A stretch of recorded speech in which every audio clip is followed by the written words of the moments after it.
مربتی خرمرایان هدایت بکن.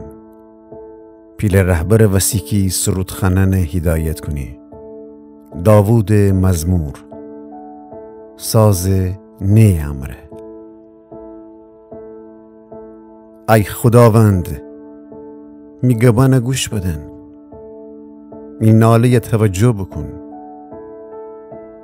ای تو که می خدا و می پادشاهی، می ایشگره صدای گوش بدن، چون که تیور جا دعا کنم.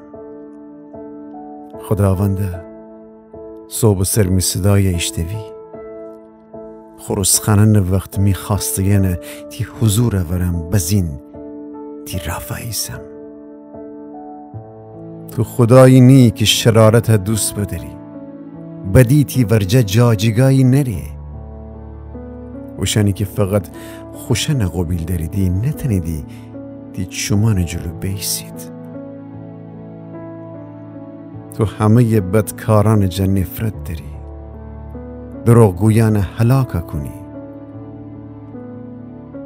خداوند، جه کسانی که خون فکنیدی و دغلباز و دروغگوی سیدی نفرت داری، ولی من تی محبت زیادی وسیتی خانه درو نیم و ترس و احترامم را تی مقدس معبد طرف عبادت کنم.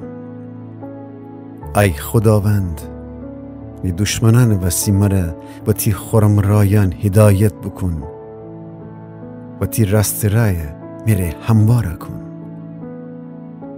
چون که اوشن زبان سر حقیقت نچرخی، خوشن باطین درون خرم آدمان هلاکتی رو نقشه کشیدی.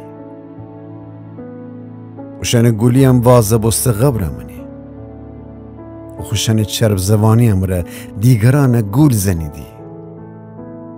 خدایا اوشن گناهان بی حساب باور و بکی خوشن نقشیان وسی زمین بخورید. جا خاطر کی زیاد نافرمانی کنیدی، اوشن جه خود دور کن، چون کی تی زد ویرشتیدی.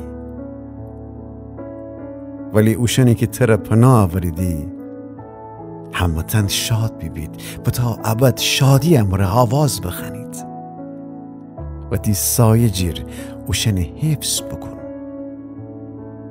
تا اوشنی که تی نام دوست داریدی تی وسی شادی بکنید، چون که تو ای خداوند خورم آدمان برکت دی و اوشن تی لطف امره ایتا سپر منستن جه هر طرف محافظت کنی.